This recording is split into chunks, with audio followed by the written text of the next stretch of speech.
Padahal surah tersebut ada sampai 5 ayat misalkan. 1, 2, 3 kita baca, yang keempat ragu-ragu aku hafal ke tak hafal. Jangan baca. Sujud aja, rukuk lah sekarang. Tak payah nak paksa juga, saya nak hafizkan nih surah As-Sajdah pada hari Jumaat nih. Padahal surah Sajdah pada hari Jumaat, mesti nih malu saya kalau tak hafal di belakang makmum nanti tengok macam ustaz tak hafal surah Sajdah, tak ikut sunnah dan lain. Padahal tak hafal ayat-ayat terakhir, akhirnya dia buat-buat ayat tertentu. Tak boleh. Yang kita yakin baca, yang tak yakin lah tinggalkan, apa susahnya. Begitu juga dalam meriwayatkan hadis, ketika ada, sampaikan apa yang kita yakin disampaikan. Yang tak yakin tak payah kita sebutkan. Dan ini terkenal Imam Malik bin Anas, beliau kalau sebuah riwayat, beliau tak pasti sama ada ini ucapan sahabat ke ataukah ini ucapan Nabi, beliau tak akan sebutkan ucapan Nabi. Maksudnya, beliau akan riwayatkan dari Nafi' an Ibn Umar. Ini ani Nabi SAW juga ke atau ini Ibn Umar saja? Marfu' ke atau mauquf? Beliau akan an Ibn Umar saja sebutkan matanya. Imam Malik kalau ragu-ragu, dia akan turun ke bawah. Dia tak akan katakan dari Nabi. Sebab menisbahkan sebuah ucapan kepada Nabi lebih berat berbanding menisbahkan ucapan tersebut hanya kepada para sahabat saja. Mana yang yakin? Sebutkan. Mura'atu syuruti riwayat bil makna in haddatsa bil makna. Syarat keempat adalah menjaga syarat-syarat riwayah bil makna.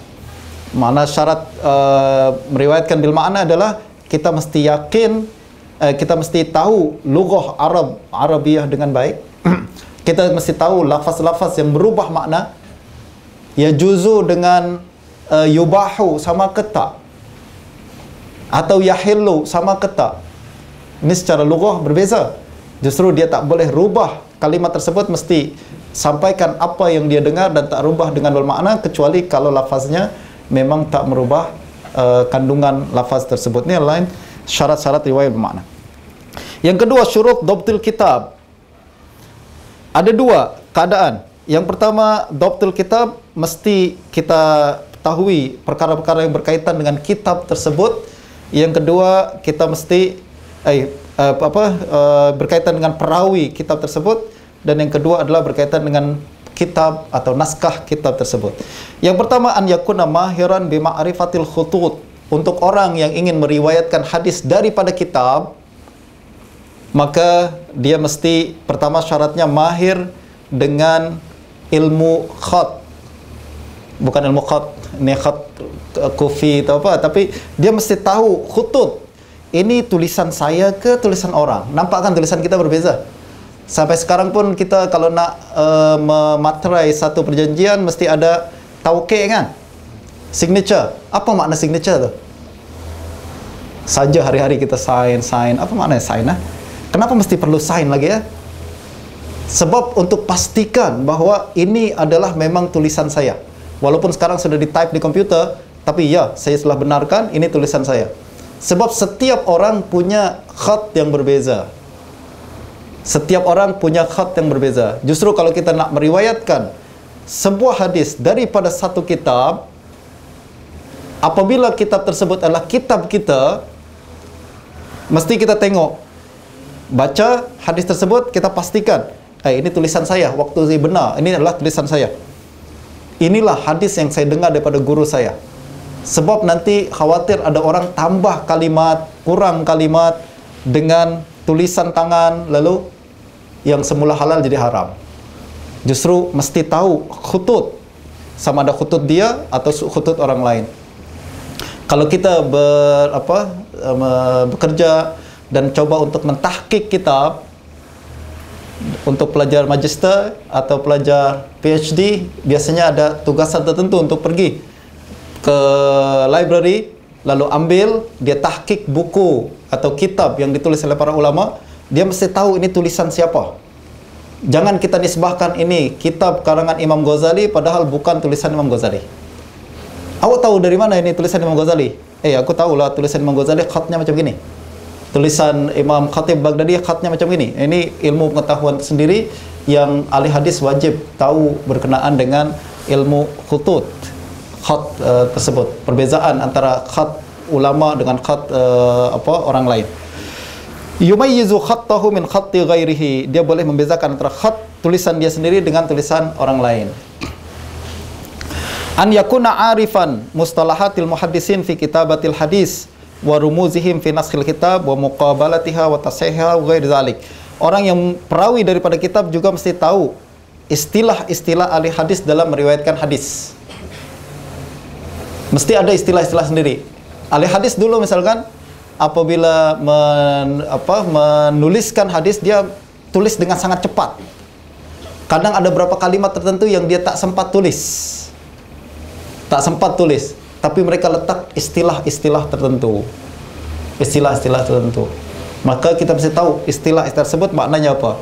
Kalau ada masa nanti kita akan baca kitab Mustalah Hadis. Dalam Muqaddimah Ibnu Salah, dalam kitab Mustalah Hadis ada perbahasan berkenaan dengan kitabatul hadis. Bagaimana nak lahaq, bagaimana nak kalau ada satu kalimat dalam hadis tergugur, terlalu cepat, satu kalimat terkurang lah. Bagaimana kita nak masukkan kalimat tersebut lalu kita tulis di tepi, ya kan? Masukkan dia dalam hadis tersebut. Bagaimana nak isyaratkan bahwa kalimat ini adalah selepas kalimat ini? Ini ada istilah-istilah tertentu yang disebut oleh ahli hadis sebagai lahaq. Ada lagi disebut sebagai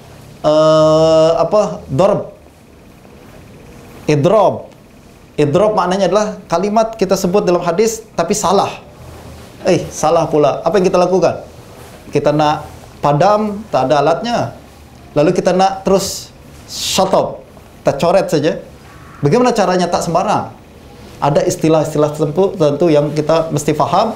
Nanti kita buka makhtut, tulisan Imam Ibnu Salah misalkan, dia dalam hadis dia gunakan istilah-istilah itu, kita kan mesti tahu, ini maknanya apa, ini maknanya apa. Ini tentuan panjang. Belajar ilmu hadis bukan setakat qala Rasulullah sallallahu alaihi wasallam, hukum yang pengajaran terdapat dalam hadis ini adalah macam gini. Macam gitu. Hadis sangat detail. Sama ada berkenaan dengan lafaz matan, bahkan dalam khutut, makhtut, dalam manuskrip pun cara membacanya pun ada istilah-istilah tersendiri yang mesti dikaji. Yang ketiga, Allah yuhaddisa illa min usulih. Syarat orang meriwayatkan daripada kitab juga adalah dia mesti meriwayatkan daripada kitab dia sendiri. Tak boleh kita belajar sama sekarang nih. Kita baca Sahih Bukhari di hadapan seorang guru, lalu kita sudah buat tulisan-tulisan, pembetulan itu kan dalam muqabalah, dalam kita sudah betulkan, lalu dipinjam orang lain, hilang. Lalu kita nak meriwayatkan Sahih Bukhari daripada guru kita, awak punya kitab Sahih Bukhari, aku pinjam. Riwayatkan begitu saja. Tak boleh. Mesti la yuhadditsu illa min usulih. Mesti daripada kitab dia sendiri, namanya usul. That's why para ulama jaga usul mereka masing-masing. Tak boleh dipinjamkan ke orang lain, melainkan kepada siqah. Takut dipinjamkan kepada orang lain, dia tambah kalimat dia kurang kalimat, yang sahih jadi dhaif, yang dhaif jadi sahih. Dan berlaku kepada Hamad Ibnu Salamah yang tadi kita bincangkan. Beliau menulis kitab-kitabnya lalu dijaga oleh anak tirinya bernama Abdul Karim bin Abil Auja. Lalu ternyata anak tirinya ini nakal, dia masukkan lafaz-lafaz tertentu dalam kitab-kitab Hamad bin Salamah. Lafaz-lafaz yang tak pernah didengar oleh Hamad sendiri. Lalu Hamad pun tak perasan, diriwayatkan kepada orang lain. Akhirnya hadis maudhu' terdapat dalam riwayat perawi siqah. Susah tuan-tuan. Nak tahu hadis maudhu' dari perawi dhaif senang, semua orang tahulah. Tengok takrib maudhu', perawi ini muttahamil kazib, maudhu'. Perawi ini wadha', maudhu'. Tapi kalau perawi siqah tapi riwayat maudhu', ini yang sukar untuk dikaji. Dan ada berbagai latar belakang dan cara yang digunakan oleh ahli hadis untuk menjaga peristiwa ini agar tak berlaku. Salah satunya adalah la yuhadditsu illa min usulih. Hanya riwayatkan daripada kitab dia sendiri, bukan kitab orang lain. Fa in kana ba'idan anha la yuktabu anhu illa ma yahfazuhu. Kalau kitab tersebut tak dia pegang, ba'id daripada kitab, macam yang berlaku kepada Ma'mar Ibn Rashid hari itu kan. Dia datang ke Basrah, kitabnya ada di Yaman. Apabila diminta riwayatkan hadis, tak ada kitab. Apa yang dia mesti lakukan? La yuktabu anhu illa ma yahfazuhu. Kita jangan ambil hadis daripada dia, melainkan apa yang benar-benar dia hafal. Yang dia tak ingat, jangan ambil hadis. Jadi riwayatkan dari kitab. Kalau tak ada kitab, apa yang awak hafal yang betul-betul awak hafal? Innamal a'malu binniyat. Itu aja aku hafal. Itu yang aku tulis lah. Lepas tu tak ingat lah, lupa-lupa kalimatnya lah, tak payah tulis. Yang kita betul-betul hafal saja. Fi nuskhatil kitab alladhi yurwa minhu an takuna nuskhatu bi khattil muallif. Dan kita mesti pastikan daftul kitab berkenaan dengan kitab yang kita riwayatkan adalah an takuna nuskhah bi khattil muallif. Naskah yang kita riwayatkan, misalkan Sahih Bukhari kita nak riwayatkan, mestilah Sahih Bukhari tulisan Imam Bukhari sendiri baru kita riwayatkan. Tahu dari mana? Saya kenal nih, tulisan Imam Bukhari macam gini, khatnya. Tulisan bukan Imam Bukhari beza kalimatnya. Jadi pengetahuan berkenaan dengan khutut. Au bi khatti siqatin muqabalatin ala nuskhatil muallif. Kalau tak jumpa nuskhah tulisan penulis sendiri, mestilah tulisan perawi siqah yang telah dibacakan, dimuqabalah dengan nuskhah milik muallif sendiri. Misalkan saya baca kitab ni, kitab zaman sekarang semua adalah dicetakkan, tuan-tuan. Semua dicetak dengan percetakan sendiri, zaman dulu tak ada. Jadi apa yang mereka lakukan? Penulis tulis di atas kitab, lalu dibacakan kepada murid-muridnya, murid-muridnya pun tulis kitab tersebut. Namanya imla. Majlisul imla artinya adalah penulis mengimlakan kitab kepada murid-muridnya. Muridnya terus tulis. Maknanya selepas kitab itu habis diimlakan, bermakna kitab tersebut telah dimuqabalah oleh muallif. Telah dibandingkan, pastikan dia sama dengan kitab karangan muallif. Itu majlis imla.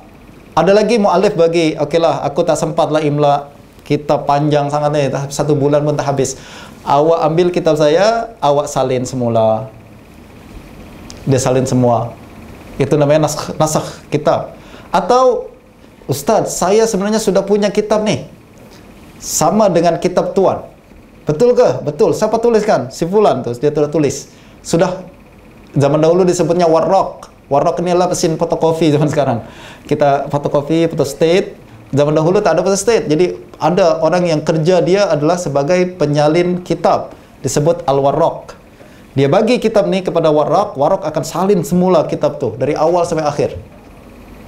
Lalu dia jual kepada masyarakat. Nanti pelajar akan beli kitab tersebut yang kononnya sudah disalin daripada kitab muallif, penulis. Bolehkah dia terus riwayatkan kepada orang lain? Tak boleh. Mesti muqabalah kitab tersebut dengan muallif. Betul-betul sama ke tak? Jangan ada perubahan, jangan ada satu kalimat jatuh. Kadang-kadang. Jadi sangat berhati-hati para ulama untuk sampaikan riwayat. Zaman sekarang kita tak begitu kan, tuan-tuan? Saya nak meriwayatkan Sahih Bukhari, Riyadhus Shalihin, saya nak mengajar di masjid. Awak punya usul, saya Riyadhus Shalihin. Tak, aku belilah di pasar. Beli di pasar, Riyadhus Shalihin, terus kita riwayatkan. Ini adalah ucapan Imam Nawawi. Sebab terdapat dalam Riyadhus Shalihin. Awak sudah muqabalah kitab tu dengan kitab Imam Nawawi? Belum, akan perlu ke muqabalah? Dalam ahli hadis dulu mesti muqabalah dulu. Riwayat tersebut, kitab tersebut dengan kitab muallif atau kitab orang yang telah muqabalah kitabnya dengan kitab muallif. Zaman sekarang kita susahnya nak sampaikan hadis, tuan-tuan.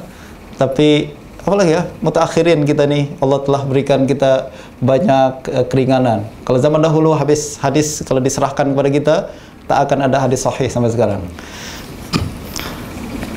An yakuna nasikhul kitab au nuskhah musnadah tantahi bisanad ilal muallif, ataupun naskah yang ada sanadnya berakhir kepada muallif. Ini Sahih Bukhari. Bagaimana awak nak pastikan ni Sahih Bukhari? Saya ada isnad yang menyambung antara kitab ni dengan kitab Imam Bukhari yang asli. Antara kitab ni dengan kitab Imam Bukhari yang asli. Bagaimana? Zaman sekarang kita setakat punya isnad saja tak gunalah. Sebenarnya isnad tujuannya adalah kita muqabalah. Kita dengar daripada guru kita, hadis tersebut dibacakan kepada kita. Kita pastikan setiap kalimat yang terdapat dalam kitab tersebut. Justru dalam majlis sama tak boleh tidur. Tak boleh kita majlis sama ponteng. Tak boleh majlis sama guru membaca kita berbincang-bincang. Guru membaca kita tengah tengok handphone, WhatsApp dan lain-lain. Tak sah sama kita.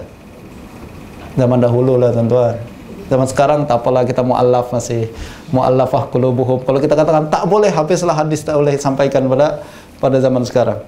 Tapi asalnya dulu bagaimana hadis dijaga para ulama? Sama adalah baca satu-satu, kita pastikan kalimat tersebut dibacakan dengan jelas, dengan huruf yang betul, dengan kalimat yang betul. Macam kita muqabalah Al-Quran kepada guru. Apa yang dilakukan? Murid baca, guru dengar kan? Sama, nak tasmi' Al-Quran. Sama ada guru yang bacakan kepada murid, ikut ya, baca bismillahirrahmanirrahim, qul huwallahu ahad, dia ikut qul huwallahu ahad, Allah sama, dia ikut lagi kan. Nah, itulah sampai dari guru ke murid. Atau murid baca sendiri, lalu dia bacakan tasmi' kepada guru, guru dengarkan. Kalau guru tidur gimana kira-kira? Dengar. Salah, banyak. Hadis pun macam gitu dijaga.